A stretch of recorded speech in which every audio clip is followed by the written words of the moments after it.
atakwenda kuuliza katika ubarobaro wako. Allah hatakwenda kukuuliza katika ujana wako, kwa sababu ujana wako wewe masulia yako kwa wazazi wako. Hatakwenda kukuuliza ujana wako ulitumia vipi, lakini utakwenda kuulizwa katika ubarobaro wako. Utaulizwa wa an shababihi, na utaulizwa katika ya mambo manne, moja wapo ni hilo an shababihi. Utaulizwa katika ubarobaro wako, vipi uliutumia ubarobaro wako. Lakini angalia alipokuja katika mali, Allah subhanahu wa ta'ala atakwenda kukuuliza kuhusu mali yako, vipi uliyachuma na vipi uliyatoa, kwa sababu mambo yote mawili haya uko na uamuzi nayo wewe mwenyewe. Mambo mengine hayana uamuzi kwa upande mwingine, lakini haya ya mali kuchuma lazima, ama sana sana aghlabia, anayeanza kuchuma mali huwa tayari ni balighul aqli,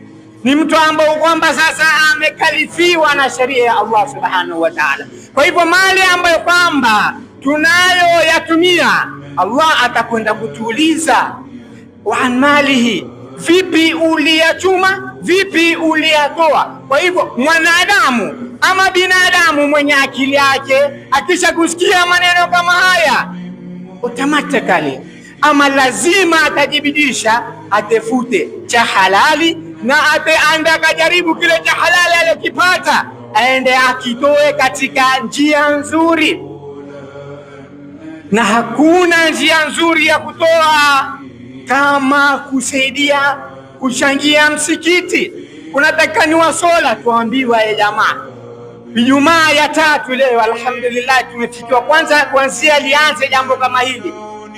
Wa amalihi, itakuwa vipi ama utakuwa na furaha gani ufike kwa Allah subhanahu wa ta'ala? Ukifika pale kwa Allah subhanahu wa ta'ala akwambie ingia katika janna yako hii, umuulize Allah subhanahu wa ta'ala, janna hii umeniandalia kubwa namna hii, inang'ara, ina malulu wal marajan, umeniwekea mataa mazuri, mataa ya dhahabu, umeniwekea maalmasi ndani yake. Ya Allah, ni mema gani nilifanya mimi mpaka kunipatia janna kama hii nzuri kama hii?